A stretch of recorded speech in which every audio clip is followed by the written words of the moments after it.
Tonight, shall we turn now in our Bibles to the book of Revelation, chapter 7, as we continue our Through the Bible series. In chapter 4 of the book of Revelation, we were taken into the heavenly scene where John beholds the throne of God, the cherubim about the throne as they worship God, the 24 elders as they respond to that worship. In chapter 5, we see the scroll with 7 seals in the right hand of him who sits upon the throne, the scroll being the title deed to the earth. An angel proclaiming who is worthy to take the scroll and loose the seals. And we recognize that no man is worthy, no man can redeem the earth. And John, in the prospect of the earth going unredeemed, begins to sob until the elder said, "Don't weep, behold, the Lion of the tribe of Judah hath prevailed to take the scroll and to loose the seals." So we see Jesus as he steps forth and takes the scroll, and we hear the reaction, first of all, of the redeemed, the church, who sing of their redemption through his blood and his worthiness to take the book and to loose the seals. And then we hear the angels, 100 million strong, plus millions of millions, as they join in the chorus of worthiness to the Lamb and to him who sits upon the throne. Then in chapter 6, we see as he begins to loose the seals of this scroll. And as he looses the seals of the scroll, we see the corresponding judgments that take place upon the earth. The first seal bringing forth the Antichrist, the white horse, and his rider. The second seal bringing forth wars, desolations. The third bringing famine. And the fourth bringing death. And we see that in the first 4 seals, the 4 horsemen of the apocalypse, as they are often called, 1/4 of the earth's population being destroyed. The 5th seal introduces us to a multitude of people under the altar of God who are saved out of the great tribulation. They are asking God how long before God avenges upon those of the earth who had slain them, brings his vengeance upon them, and they are told that they are to wait a short season until their number be complete, and they are given white robes and thus comforted. In the 6th seal, we find a cataclysmic, catastrophic kind of judgment upon the earth, described in the book of Joel, described in Isaiah, described by Jesus, as they talk about the stars falling from heaven, the islands being moved, the surface of the earth being changed in a geographical sense as this great cataclysm takes place. Now we come to chapter 7. And before the 7th seal is open, we have now here a little parenthetical kind of a side exposition as John sees these 4 angels ready to release or holding back the winds of the earth, that they should not blow on the earth, nor the sea, nor any tree. And I saw another angel ascending from the east, having the seal of the living God, and he cried with a loud voice to the 4 angels, to whom it was given to hurt the earth and the sea, saying, "Hurt not the earth, neither the sea, nor the trees, till we have sealed the servants of our God in their foreheads." Now we know that during the Great Tribulation, or during the 7-year period, of which 3.5 years would be designated Great Tribulation, that during the first 3.5 years of this period, when the Antichrist is setting up his power, his kingdom, that God has 2 witnesses, which we will be introduced to in the 11th chapter, who bear witness for 42 months or 3.5 years, and during the time of their witness, they shut up the heavens that it rain not during the time that they are witnessing. This lack of rain, of course, will probably be one of the instruments that will perpetrate the great famine that we have in the third seal. It could be that the holding back of the winds by these four angels is that which causes the rain to cease. You see, we have our hydraulic cycle where the ocean waters are evaporated into the atmosphere and then carried by the winds over the land, where as the clouds begin to cool, the rain, the gases condense and form into rain and fall to the earth, and thus the earth is watered in this hydraulic cycle, and it's a beautiful engineering plan of God to water the earth. But if the winds were held back, then the water that would evaporate into the atmosphere would not be carried over the earth and would probably start being sustained within the atmosphere itself,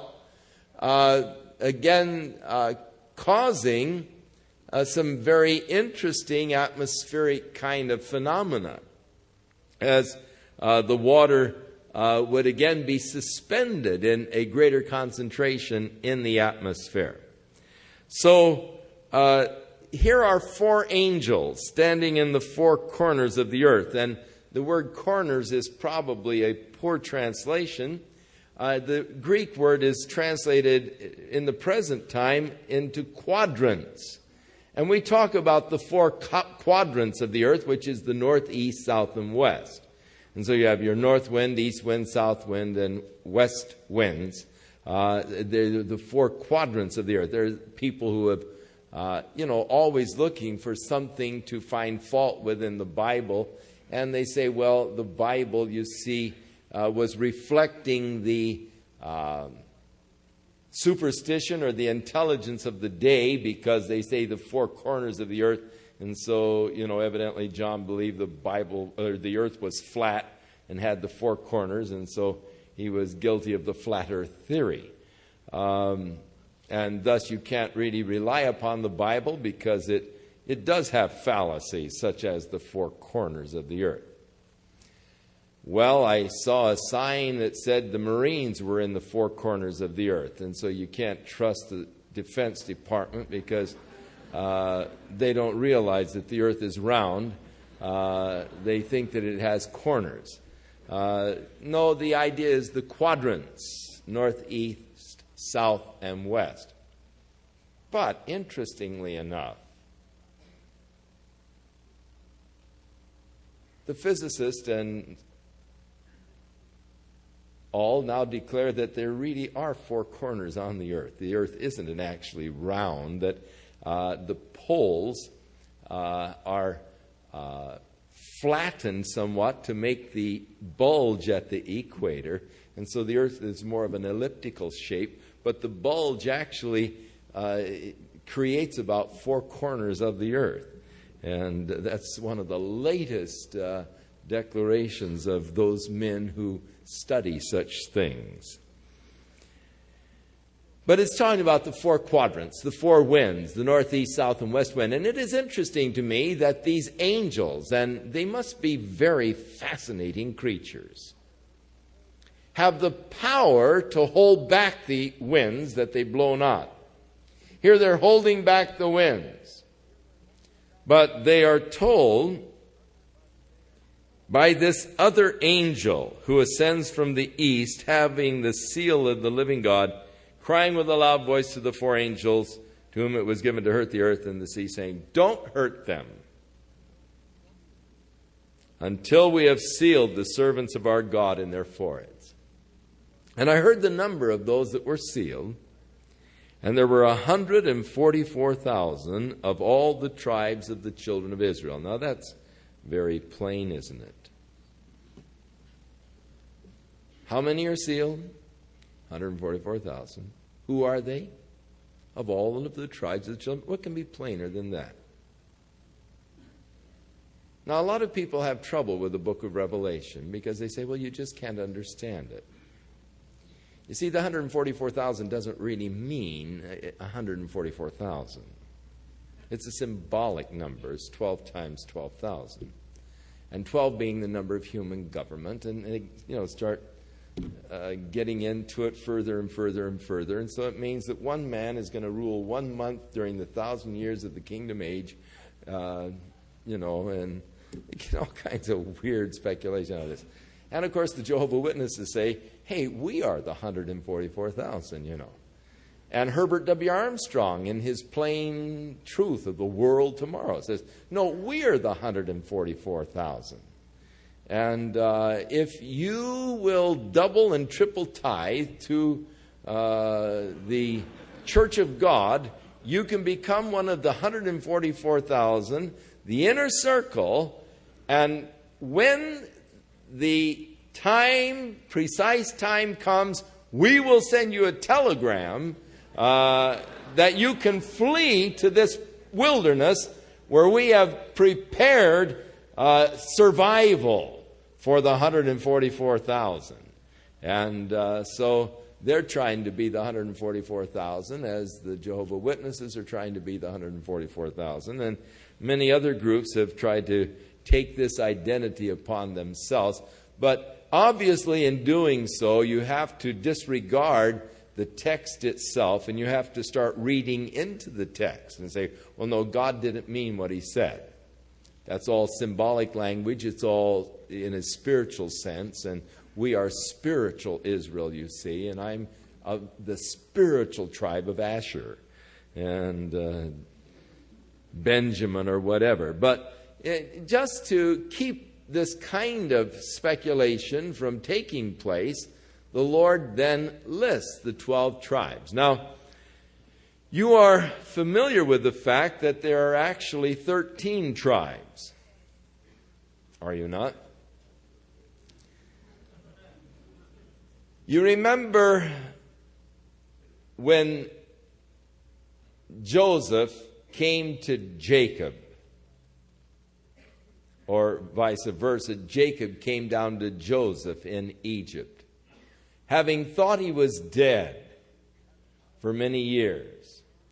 Now discovering him to be alive, and one of the leaders of Egypt, Jacob, this elderly man, came down to Joseph. And when Joseph came to his father Jacob, he brought his 2 sons, Ephraim and Manasseh. And Jacob said unto Joseph, these 2 sons are mine. Whatever sons you have born after these can, be yours, but these 2 sons are mine. And he claimed the 2 sons of Joseph, Ephraim and Manasseh. And so Ephraim and Manasseh both became tribes in Israel. And so the tribe of Joseph is divided into 2, into the tribes of Ephraim and Manasseh. So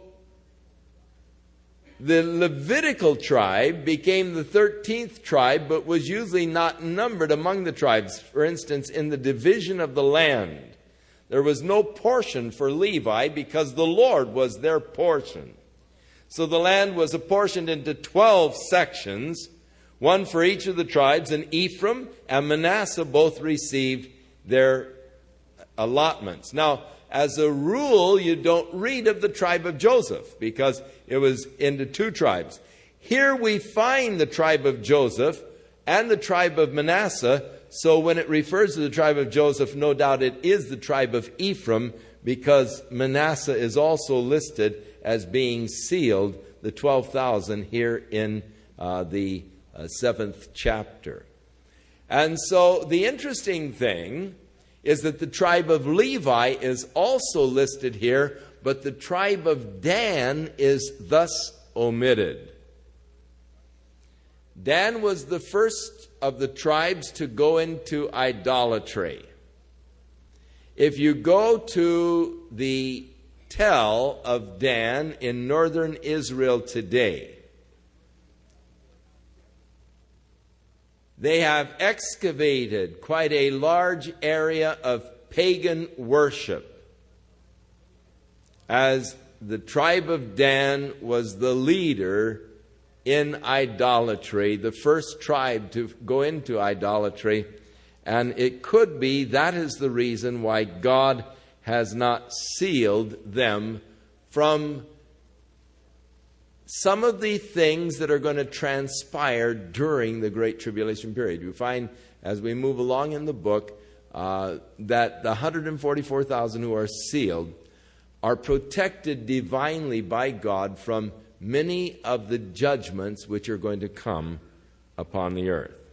So, 12,000 of each tribe, the tribe of Judah being listed first, because Reuben lost his birthright because of his going into his father's concubine. He lost his birthright, and it was given over to Judah, and to Judah was given the scepter, that Judah should be the reigning tribe. And of course, we know that David came from the tribe of Judah, and then Jesus later, who was that branch out of Judah, the stem of Jesse, that would arise, or the branch of Jesse, that should come out of Judah, the Lion of the tribe of Judah. So the tribe of Judah listed first, and then Reuben, who was the oldest son but lost his ranking, and of Gad, and of each of these sons, the 12,000. And after this, verse 9, so that's our 144,000. They're sealed now. Later on, we'll come across them again as we see them protected from various judgments that are coming. After this I beheld, and lo, a great multitude which no man could number, of all of the nations and kindreds and people and tongues. They were standing before the throne and before the Lamb, and they were clothed with white robes, and they had palms in their hands. And they cried with a loud voice, saying, Salvation to our God, which sitteth upon the throne, and unto the Lamb. Now, interesting, they're clothed with white robes, palms in their hands, and what is their cry? Salvation. Now, we remember another crowd with palms in their hands, and the cry was the same. Hosanna means salvation, or save now, literally, crying salvation unto the Lord. So, there's a lot of similarity between this crowd and that crowd on the road from Bethany to Jerusalem on the day that Jesus made his descent from the Mount of Olives on a donkey, and the disciples were waving palm branches, and the multitudes there saying, Hosanna, Hosanna, blessed is he who comes in the name of the Lord. Save, or salvation, salvation, blessed is he who comes in the name of the Lord. So here is the crowd now in heaven, a great number of them. However, these are from all over the world, from all of the various races, ethnic groups. Their cry is the same, salvation to our God, which sits upon the throne, and unto the Lamb. And all of the angels stood round about the throne, and about the elders, and the four living creatures of the cherubim, and they fell before the throne on their faces and worshipped God, saying, So be it. Blessing and glory and wisdom and thanksgiving and honor and power and might be unto our God forever and ever. Amen. Now, when the church sings its song of redemption, verse 9 of chapter 5, they sang the new song saying, Thou art worthy. The angels respond to that song in worship, saying, Worthy is the Lamb that was slain to receive the power and riches and wisdom and strength and honor and glory and blessing. hear the same things with a couple of differences. To the church's song, they refer to riches, for interestingly enough, the Lord considers us as His treasure. Paul prayed for the Ephesians that they might receive a spirit of wisdom and understanding, that they might know what is His riches in the saints, or you might know how much God values you. You remember the parable of Jesus concerning the kingdom of heaven was likened to a man going through the field and discovering a treasure, and who for the joy thereof went out and sold everything so he could buy the field and have the treasure. Now the field, Jesus said, is the world. And He was the one that gave everything. He gave His life to purchase the world in order that He might obtain the treasure.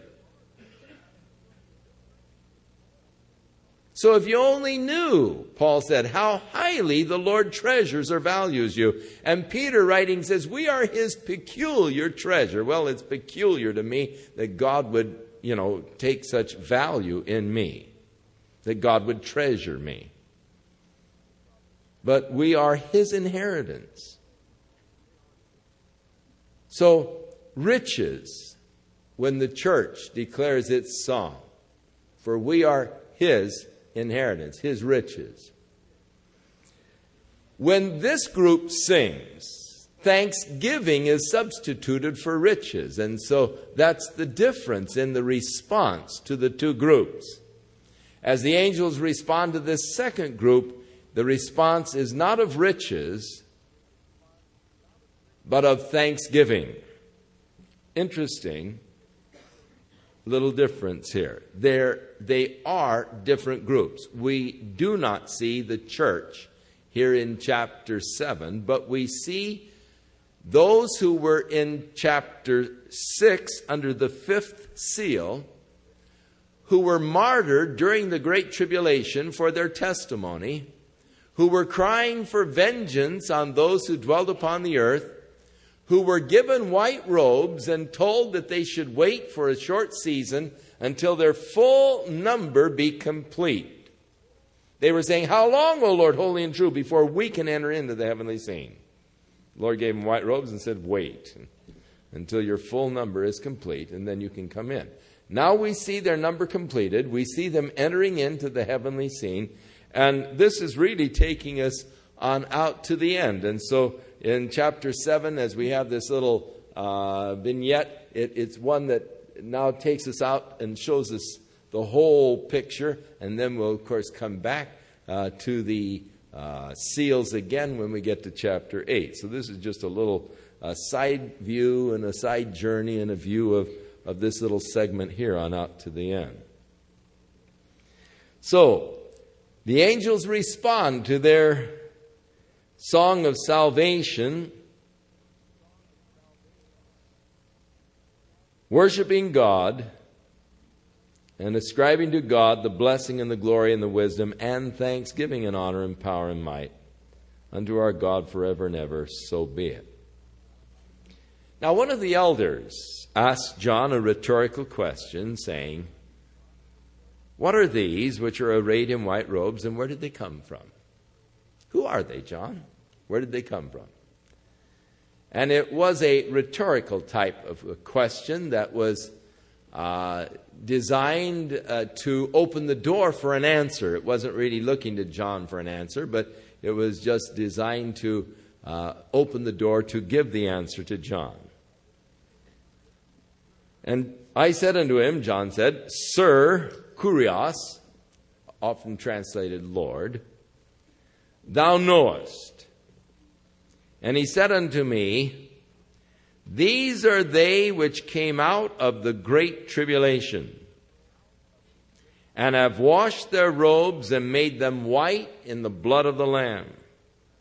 Therefore, they are before the throne of God, and serve him day and night in his temple. And he that sitteth on the throne shall dwell among them.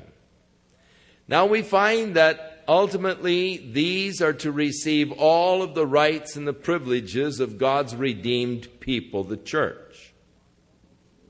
At the present time, they were not allowed to come into the scene in chapter 6, the fifth seal. Now that they come in a serving capacity, serving him in his temple day and night.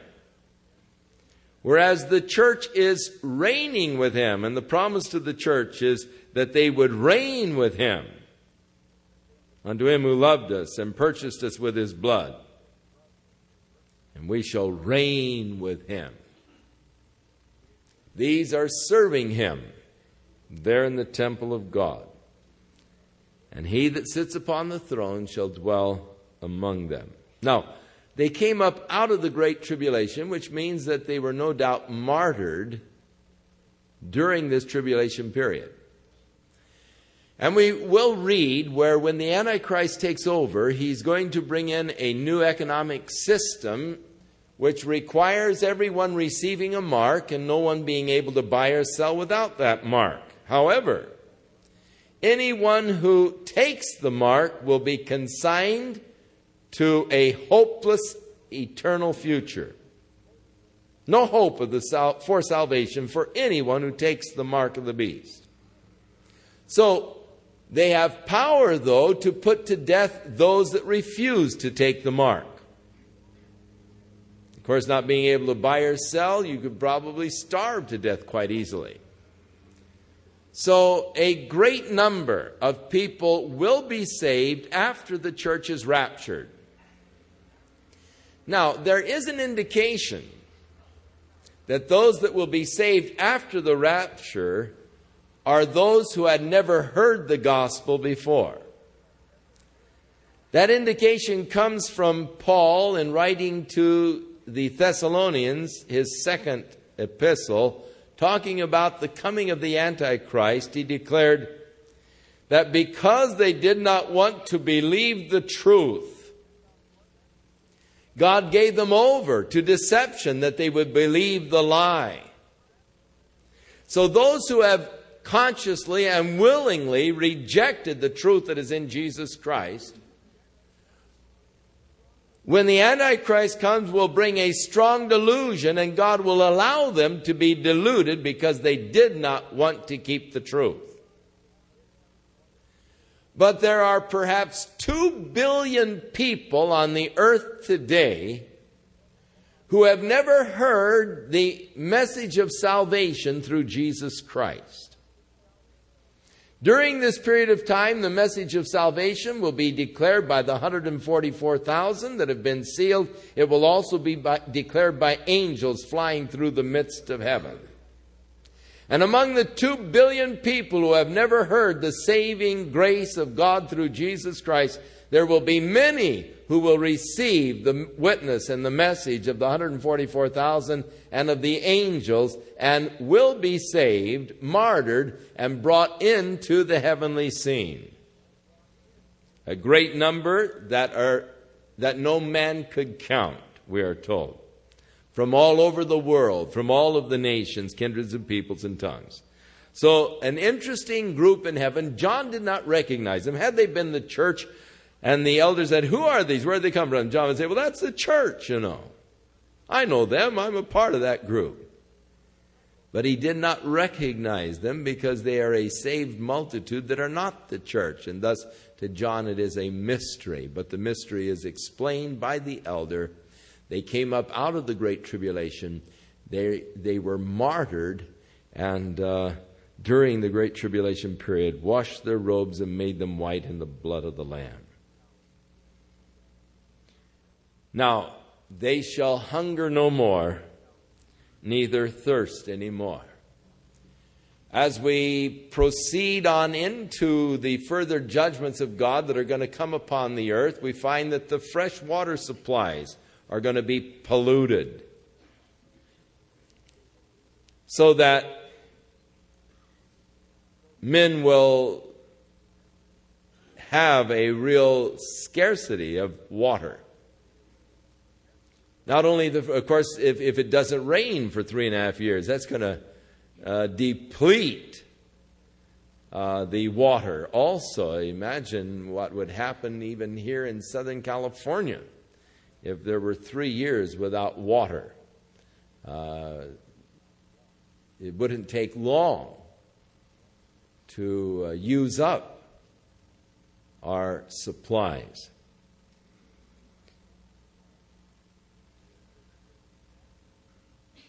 There will be a great famine. No rain, the droughts, the crops will fail. But they'll hunger no more. They've gone through hunger in the time of tribulation upon the earth. They've gone through thirst. Neither shall the sun light on them. God's going to give power to the sun to scorch men who dwell upon the earth. For the Lamb which is in the midst of the throne shall feed them and shall lead them unto the living fountains of waters, and God shall wipe away all tears from their eyes. Now, the little side vignette is over, and we come back to the scroll with the 7 seals, the title deed to the earth, that Jesus is opening to prove his right to redeem. And when he had opened the 7th seal, there was silence in heaven about the space of a half an hour. Silence can sometimes be an awesome thing, especially in a tremendous crowd of people.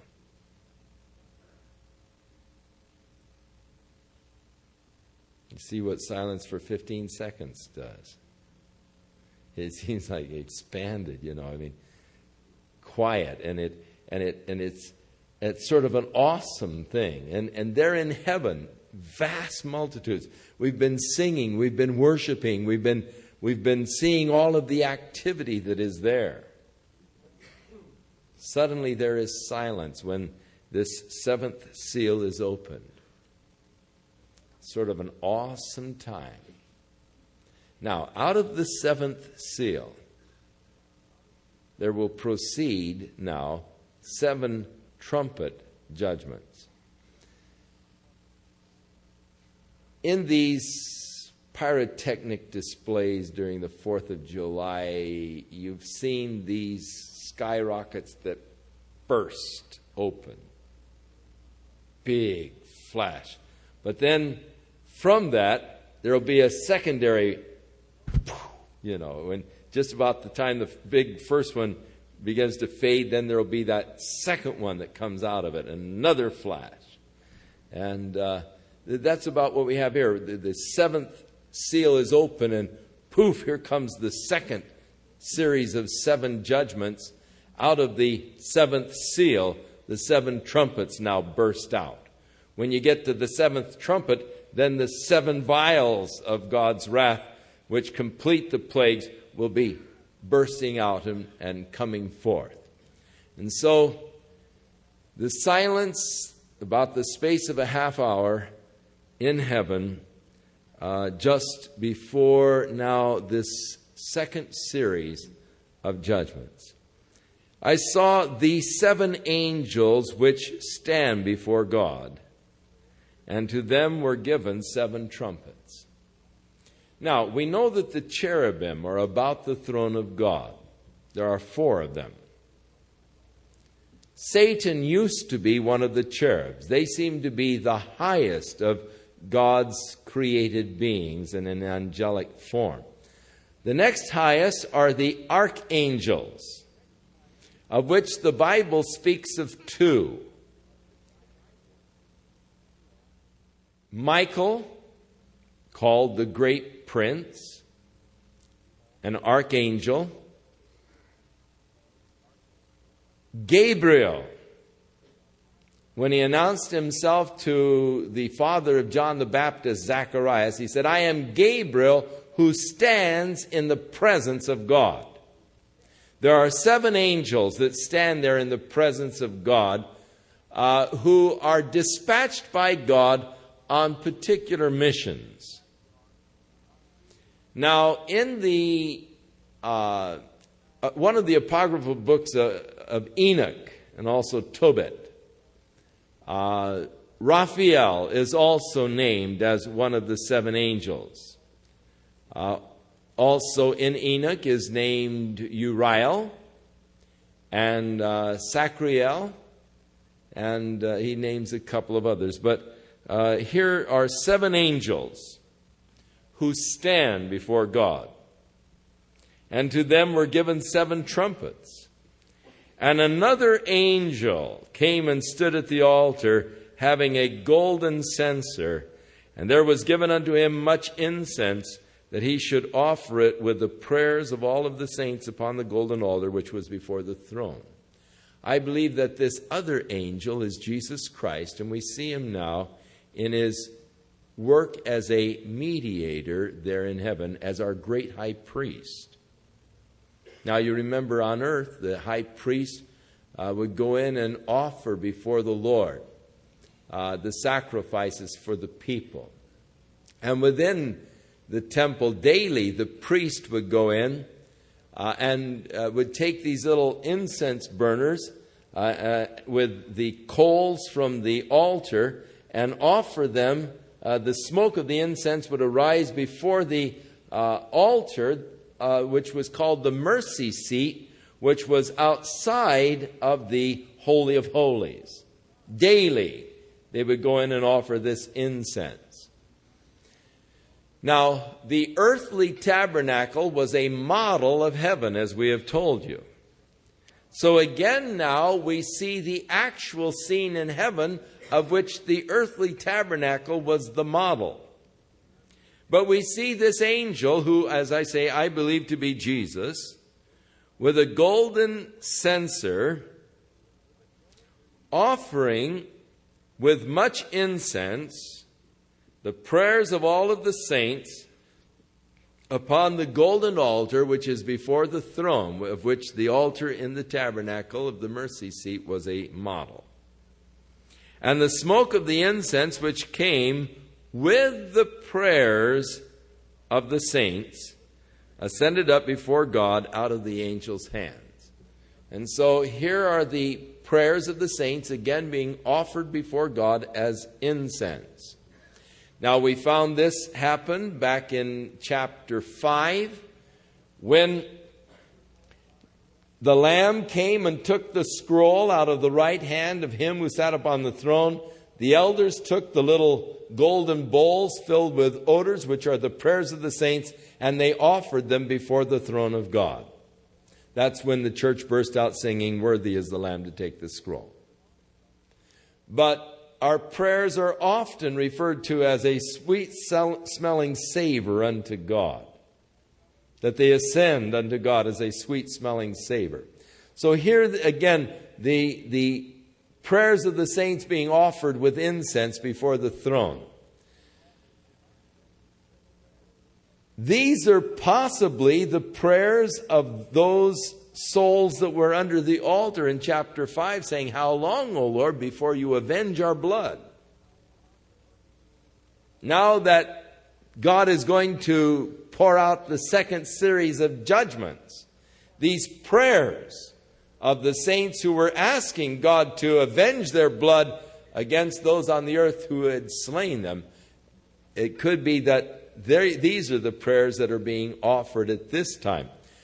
Back in chapter 5, when Jesus takes the scroll, the prayers that are offered at that time are those prayers that you have offered when you said, "Thy kingdom come, thy will be done in earth even as it is in heaven." Our prayers will be offered at that time, because when he takes the scroll, that's the kingdom coming. I mean, that's getting the earth ready to establish God's kingdom. And so at that time, those are the prayers that will be offered. Now, as we are getting ready to see these judgments, the prayers that those saints had offered for vengeance upon those who had slain them. I often pray, "Lord, how long before you clean up this mess?" You know, the corruption that is in the world, the corrupt people that are in the world. the corrupted morals. And when men kidnap a little girl, 3, 4 years old, abuse them, and then kill them, I say, God, how long before you take vengeance on them? Bring judgment on them. I mean, I really get excited over these things. And I really pray, Lord, how long are you going to let this go on? This corruption and all go on. The day is coming. God will judge the earth. Man will not get by with his iniquity.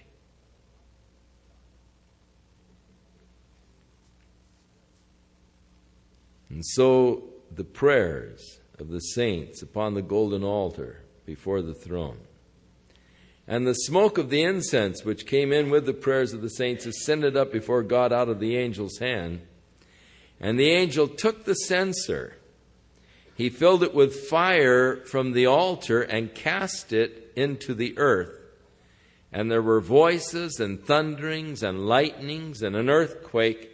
And the 7 angels which had the 7 trumpets prepared themselves to sound.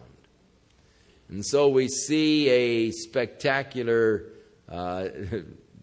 display of lightning, thunderings, and an earthquake that precede then the sounding of the 7 trumpets. And the first angel sounded, and there followed hail and fire mingled with blood. And they were cast upon the earth, and a third part of the trees were burnt up, and all of the green grass was burnt up.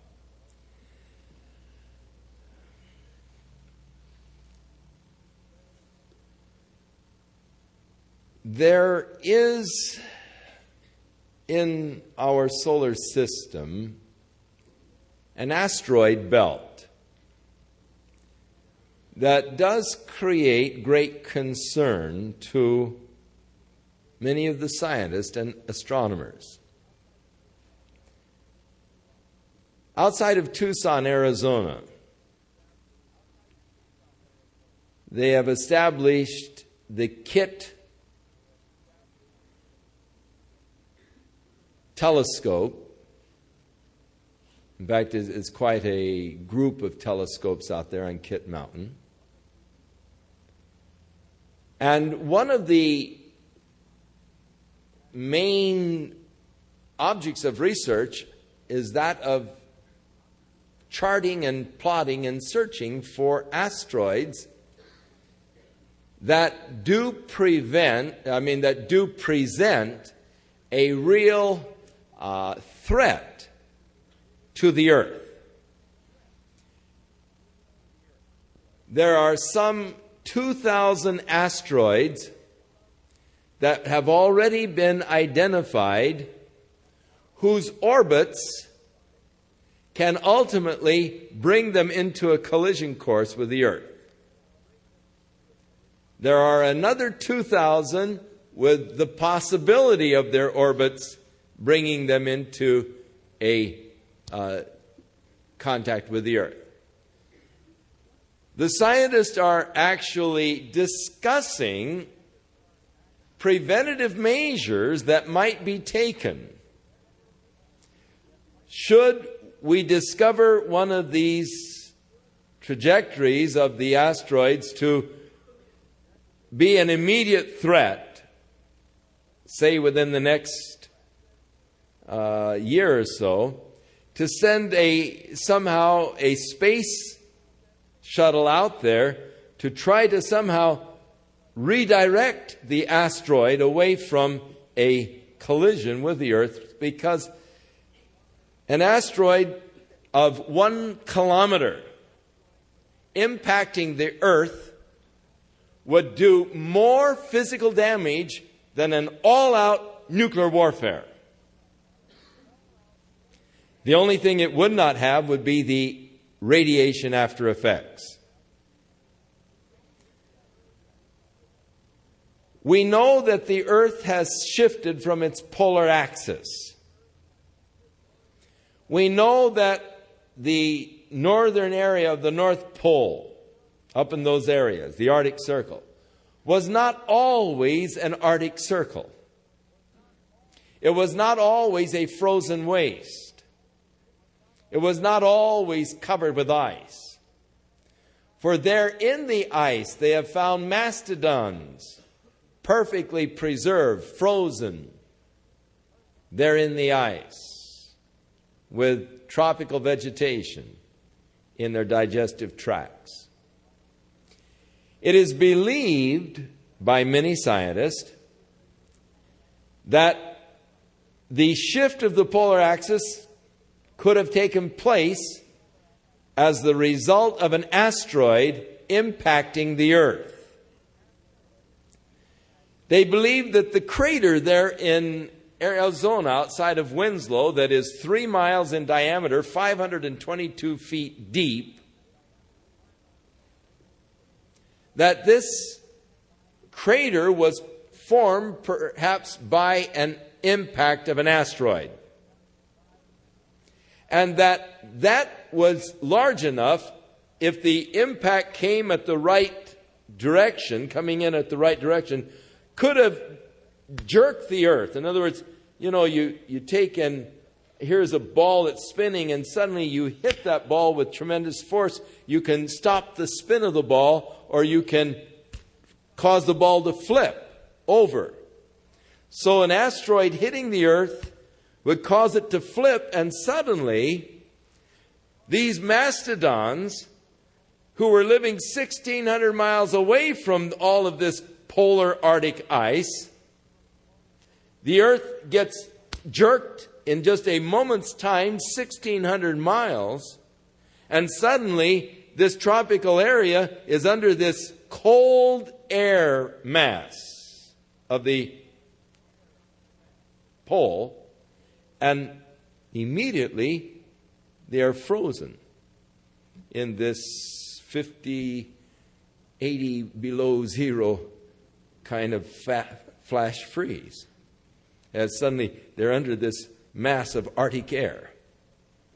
And they believe that that is perhaps the cause of the mastodons being found there, the polar shift taking place instantly from some perhaps impact of an asteroid. Now, they have talked about disintegrating an asteroid with an atom bomb. If we see one that's going to impact, to go out there. But then they've talked about the problem, if they blow the thing apart, then you're going to have several asteroids impacting. And that would not be, you'd only compound your problem. But they are actually studying methods by which they can deter the asteroid from its orbit that would impact the Earth.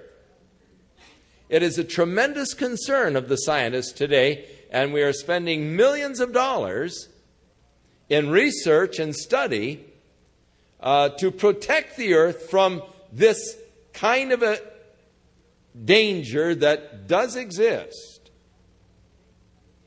The chances of an asteroid impacting the Earth this year are 3 in a million. So, say not much of a chance. But yet, it is there. It does exist. They have impacted before.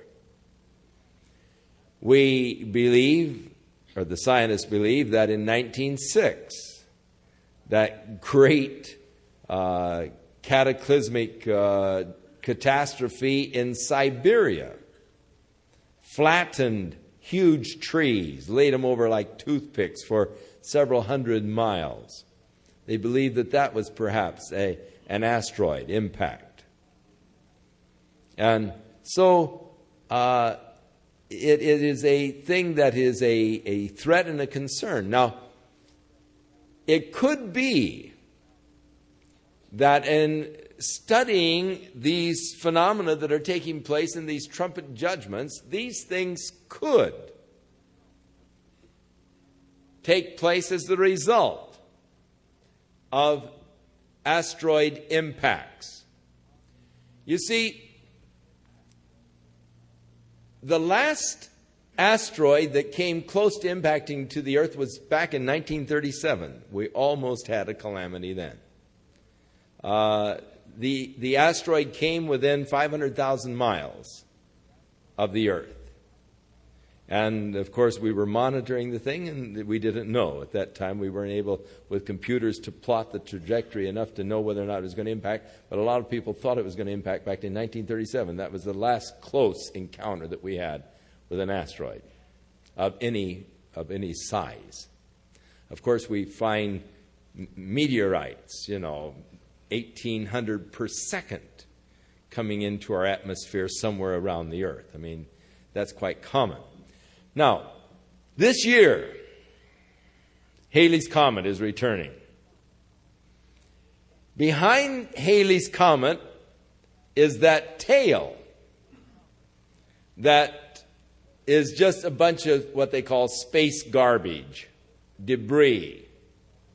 But meteorites, and every August we have a beautiful heavenly display, usually around the 20th, 21st of August or so, when we pass through the debris of the tail of Halley's Comet left by its last orbit around this direction.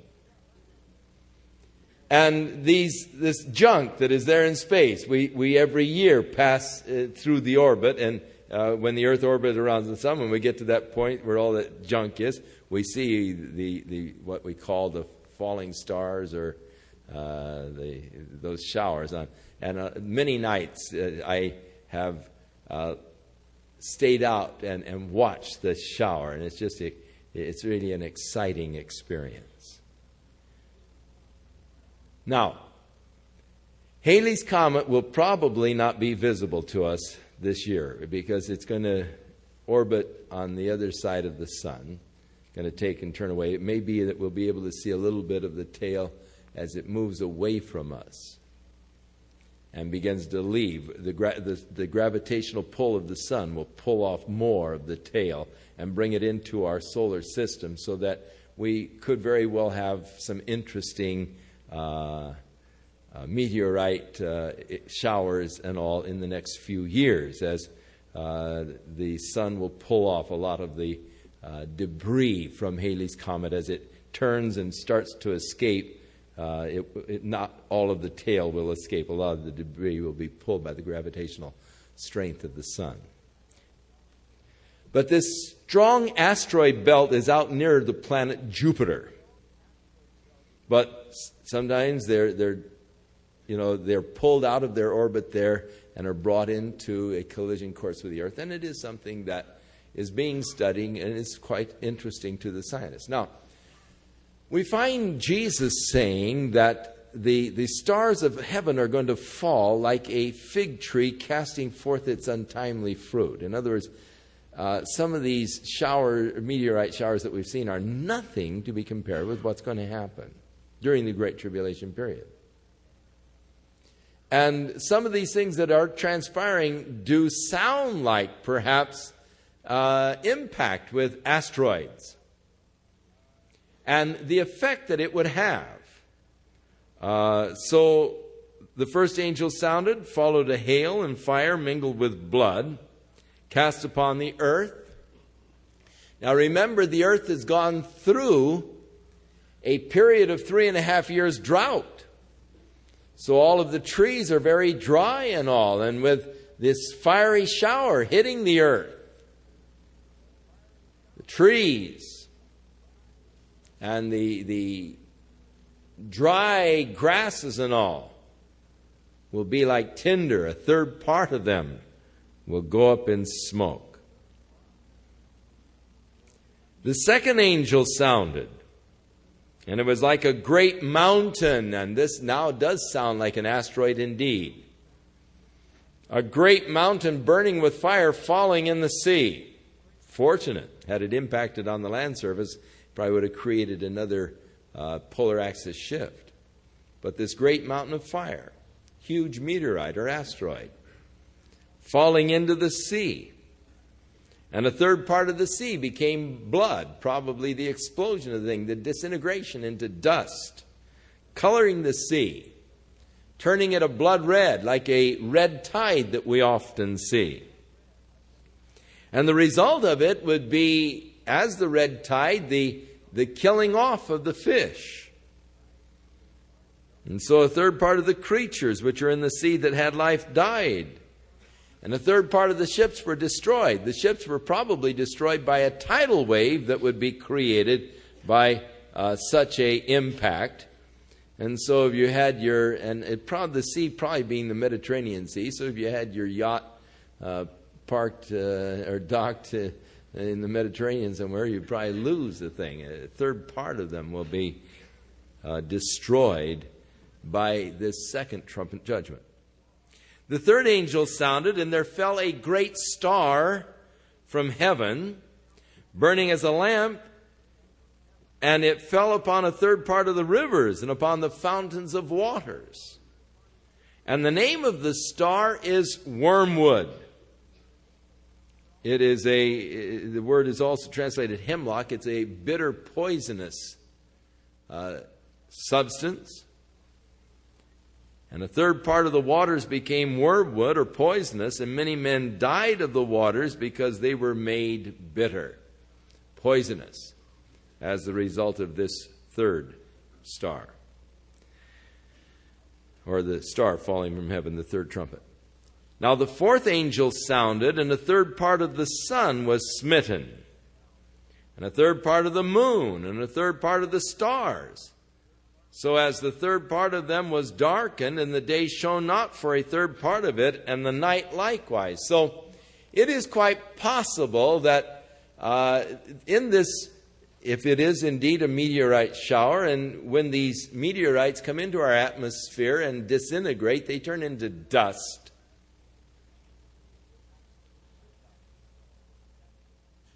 And it could be that a tremendously heavy shower could create so much dust in our atmosphere that would actually begin to filter out the light of the sun.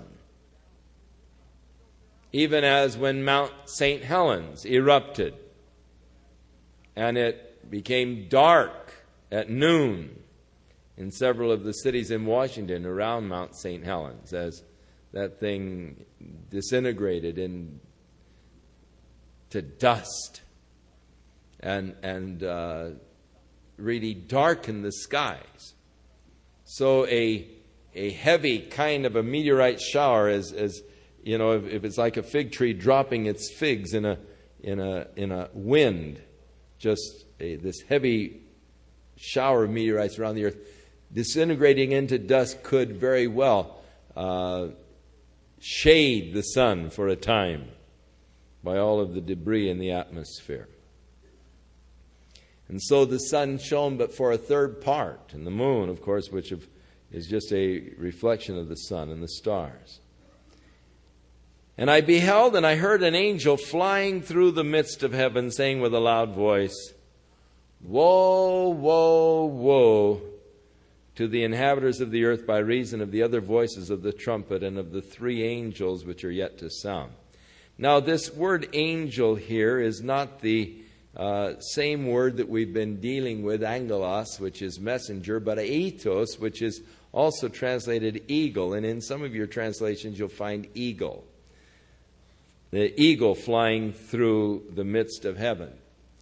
But you remember that the cherubim, one of the faces was that of an eagle.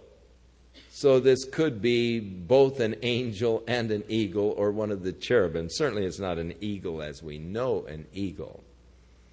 They're not able to speak.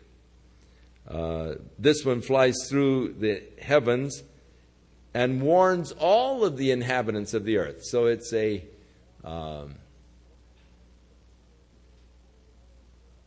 orbiting the earth, no doubt, saying, Woe, woe, woe to the inhabitants of the earth by the reason of the other voices of the trumpet of the three angels which are yet to sound. In other words, you haven't seen anything yet. 4 angels have sounded, And we've had some pretty cataclysmic effects, but hey, what's to come is even worse. Woe, woe, woe to the inhabitants of the earth.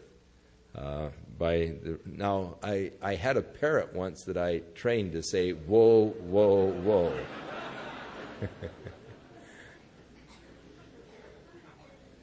You know, George when people would come into the office, I kept him in the office here for a long time, till my secretary got tired of him and gave him away when I was gone on vacation. And I came home and there was no George, but he'd say, whoa, whoa, whoa, sinners, you know.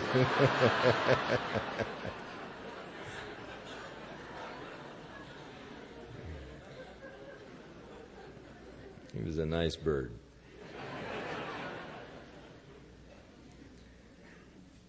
The fifth angel sounded, and I saw a star fall from heaven unto the earth. And it is interesting how that a great mountain of fire burning, a star falling, and these are like fallen stars, and that's why I relate them to perhaps asteroids or meteorites. I could be completely wrong, but you do have, in other words, there are a lot of people who like to sort of speculate and in observed and knowable phenomena. These are not unreasonable. We know of phenomena that could create such things, such as impacting with asteroids or meteorites or whatever. So the fifth angel sounded, and I saw a star fallen from heaven unto the earth, or a fallen star. And to him was given the key of the abyss, the abuso in Greek, the abyss, translated bottomless pit. Now, the translation bottomless pit is a correct translation of this word abuso. And it is probably right in the heart or the center of the earth. Because right in the center of the earth, you would be constantly falling. There would be no end to the fall. You see, because as the earth is rotating, you'd be constantly in a state of falling. Bottomless pit then. Because you'd never get to the bottom of the thing. You'd be in the middle as it's always turning around you. So you're continually falling, but you're right there in the heart of it. We do know that Hades is in the heart of the earth. And so this is probably one of the compartments of Hades. This particular compartment is where God incarcerates demonic spirits. It's where the Antichrist has been incarcerated. It is where Satan shall be incarcerated for 1,000 years. It is where demons are presently incarcerated but are going to be released upon the earth during this period of time. It is a place where the demons will later on be incarcerated. When Jesus came to Gadara and there was that man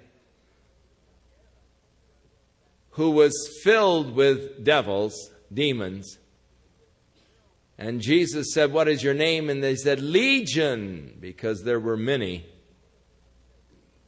And they said, "Don't send us to the abuso, to the pit before our time. Let us be free for a while longer." Now they knew that their time was coming when they would be consigned to the abuso, the place, a compartment in Hades, as there is another compartment called Tartarus.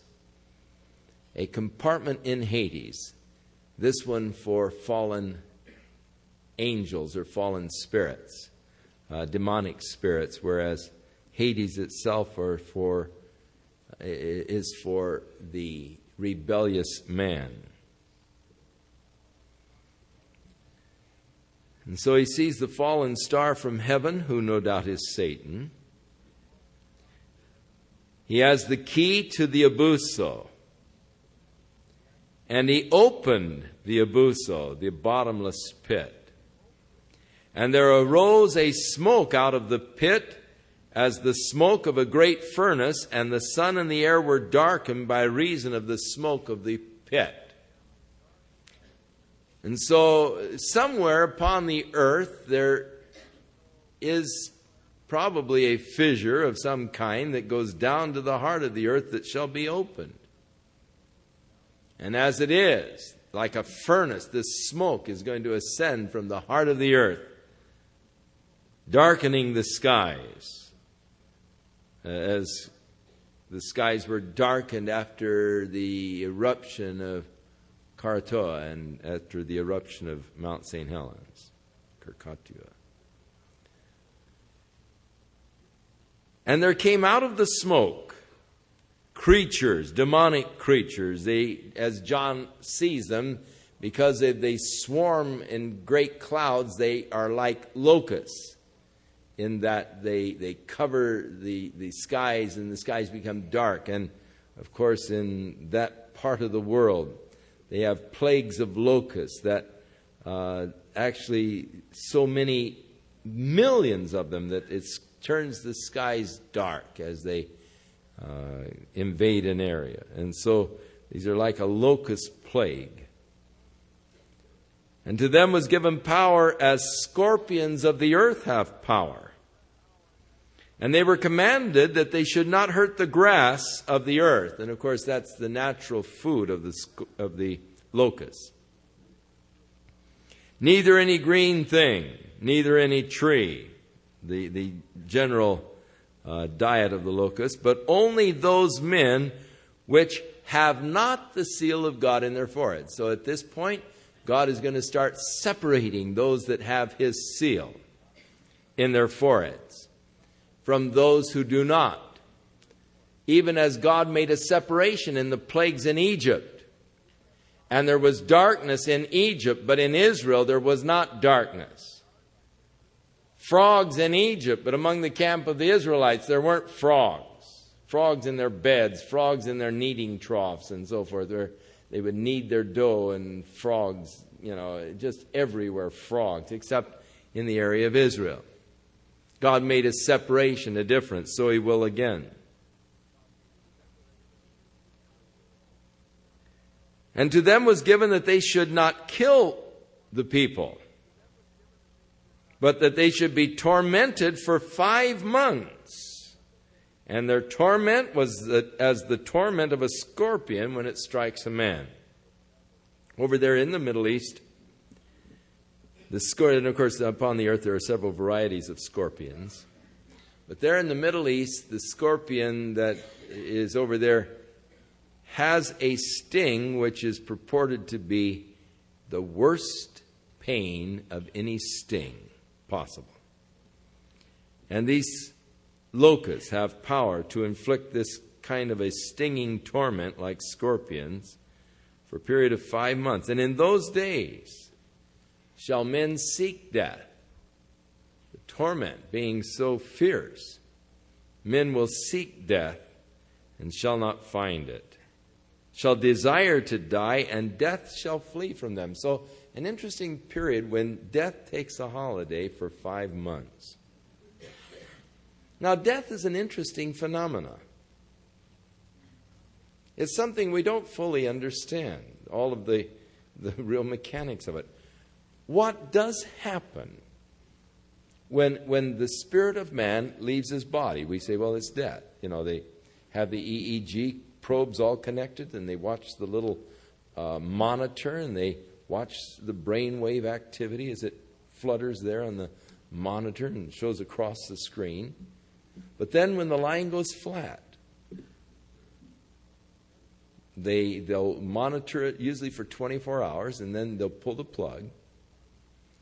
And when the oxygen is no longer being provided, if there is any life at all, the brain will start searching for oxygen, and you'll see a little flutter on the screen again, so they plug it back in. But if there's no flutter, the line stays flat. You say, well, he's dead. Spirit's gone. Soul is gone. Consciousness is gone. He's dead.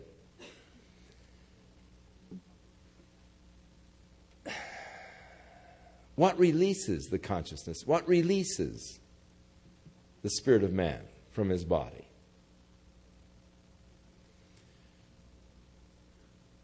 We see people who can live for years in comas.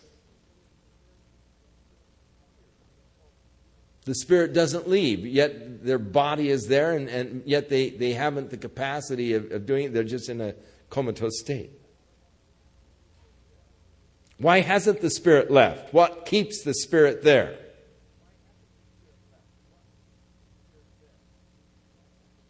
We don't really know for sure. Jesus on the cross dismissed his spirit. He said, no man takes my life from me. I give my life. I have the power to give it, and I have the power to lay it down, and I have the power to take it up again. No man takes my life from me. And on the cross, it said he bowed his head and dismissed his spirit. Gave up his spirit. He just bowed his head and said, okay, you can go. Now, he had the power to do that. There will come a time when your spirit will refuse to leave your body. And this could be one of the most awesome, horrible periods of history. Imagine a person taking a .45 and putting it to his skull and pulling the trigger and blowing the back side of his head off and his brains all over the room.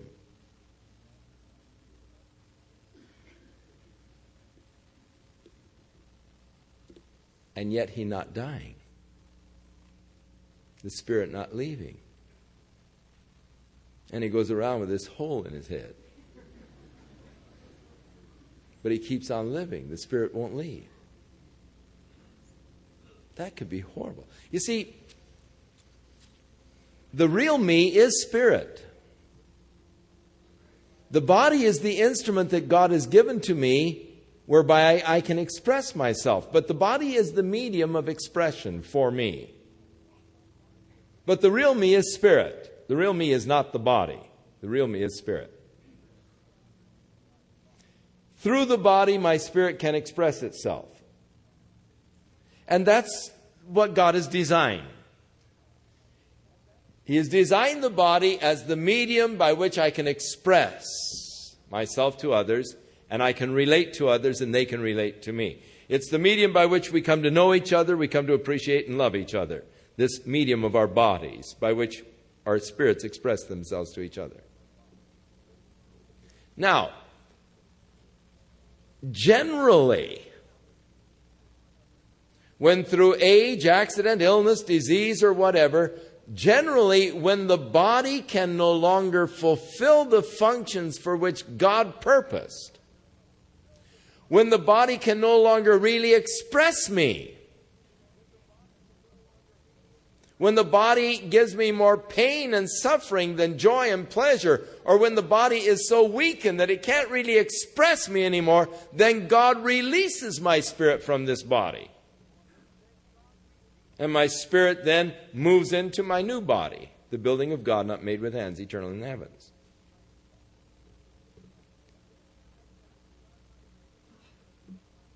But here's going to come a time when God's not going to release spirits for 5 months.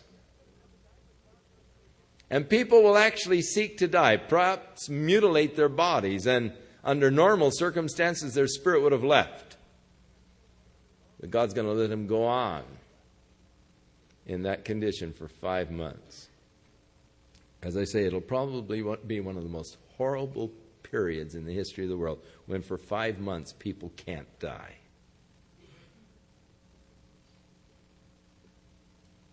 Death is a blessing to the child of God. Precious in the sight of the Lord is the death of his saints. Hey, it's a blessing for the child of God. I don't want to go on living in this body after it can no longer fulfill the functions for which God purposed and designed?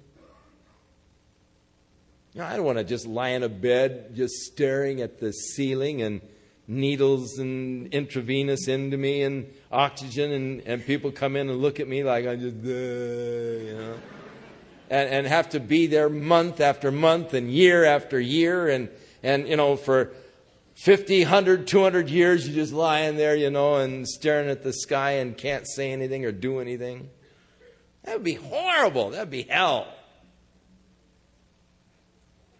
Death is a blessing. When this old body gets to the place that it can't function anymore, then God's going to release my spirit from it. And that's going to be a blessing, not a curse. It would only be a curse if I weren't a child of God. Because then, of how much sore punishment suppose ye he to be thought worthy who hath counted the blood of his covenant wherewith he was sanctified an unholy thing, and hath done despite to the Spirit of grace. For we know him who has said, vengeance is mine, I will repay. Fearful thing to fall in the hands of a living God. So, death takes a holiday. People are tormented. Now, John is taken by the Spirit to a day in the future in which he sees things that he does not understand. He can only describe them in the language that he knows. Imagine a prophet being taken, say, into the midst of a battle in World War II. A prophet, say, in John's day, taken by the Spirit, out into the future, dropped into the middle of a battle in World War II. He sees tanks and artillery, and he sees the plane jets coming in, dropping their bombs and all. How in the world would you describe that? When you don't know what a plane is, when you don't know what a tank is, when you don't know what ammunition is or explosives are, and how would you describe what you were seeing? You'd be limited to your vocabulary and the language of your day and the things that you saw. So John now does his best to describe what he is seeing. But, if you're looking at demonic beings, again, you're going to have to use language that is representative, but it falls short of a full and complete description. So he tries to describe them somewhat. The shapes of the locusts were like horses that are prepared to battle. And on their heads it was like crowns of gold, and their faces were like the faces of men. And they had hair like the hair of women. Sounds like some hippies, doesn't it? And their teeth were as the teeth of lions. And they had breastplates, as they were breastplates of iron. And the sound of their wings was like the sound of chariots of many horses running to battle. Hey, you're doing pretty good, John. If you were trying to describe a dive bomber coming in, and the roar from the wings and all, like many chariots running into battle and all. Who knows what he is actually seeing, He describes as he can with the language that's available to him. And they had tails like unto scorpions.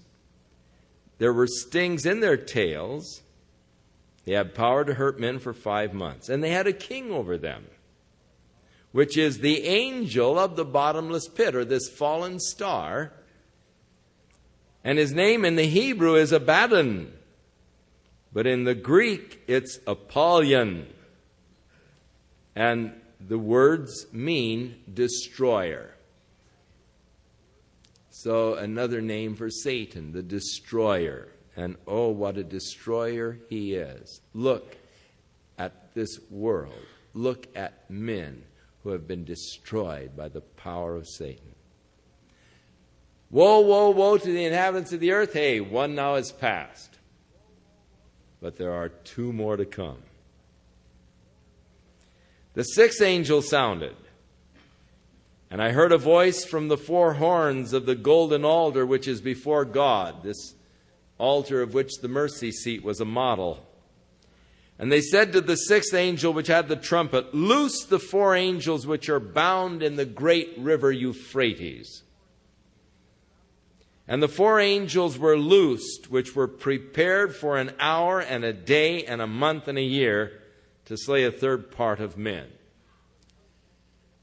These fallen creatures, satanic angels, so fierce, so awesomely fierce, that God has kept them incarcerated during these 6 millennia of man's history. But in 1 hour, He's going to release them. They've been held back for this 1 hour in which they enter the world to accomplish their mission. They are prepared for an hour of this particular day, of this month, of this year, to slay a third part of men. Now, in the first 4 horses of the apocalypse, the first 4 seals, 1/4 of the earth's population is destroyed. And now by these fierce angels loosed out of the river Euphrates, another third of the earth's population to be destroyed. And the number of the army of the horsemen were 200,000, or 200 million, and I heard the number of them. And thus I saw the horses in the vision, and those that were sitting on them, they had breastplates of fire and of jacketh, and brimstone, and the heads of the horses were as the heads of lions. And out of their mouths issued fire and smoke and brimstone. And by these 3 was the third part of men killed, by the fire, by the smoke, and by the brimstone, which issued out of their mouths. And their power is in their mouth and in their tails, for their tails were like serpents, and they had heads, and with them they do hurt. And the rest of the men which were not killed by these plagues, yet repented not of the works of their hands, that they should not worship devils and idols of gold and silver and brass and stone and of wood, which can neither see nor hear nor walk.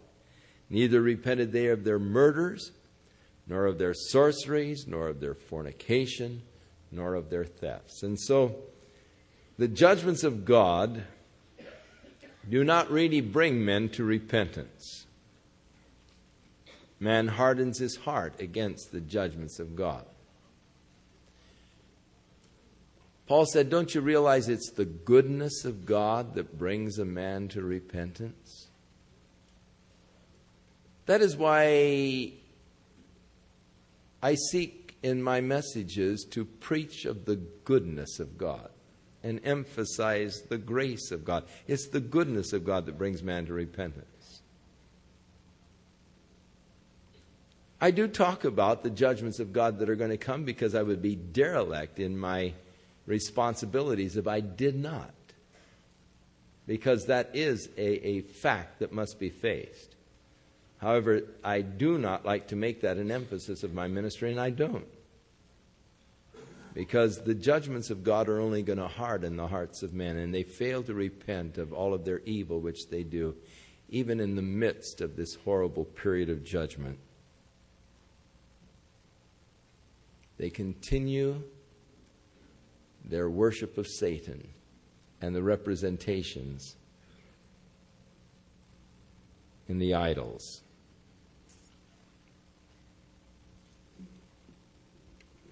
Next week, we'll take the next 3 chapters. 2 woes are past. The 3rd woe is yet to happen.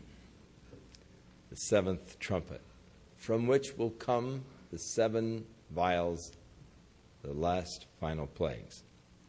But in the meantime, we're going to have a little interesting digression.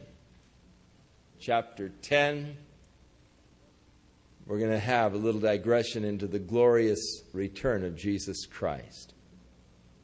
Chapter 11, we're going to be introduced to the 2 witnesses. and to their ministries. Chapter 12 will be introduced to several different personages. The woman representing Israel, Satan, the great dragon, and the war between the woman and Satan. And so that's our menu for next Sunday night. May the Lord be with you and watch over and keep you in His love. May you experience the touch of God upon your life, His strength, His help, His guidance, His wisdom. Give the week over to the Lord. Acknowledge Him in all things, that He might direct your path in His way of righteousness as you live a life that is pleasing and accepting unto Him.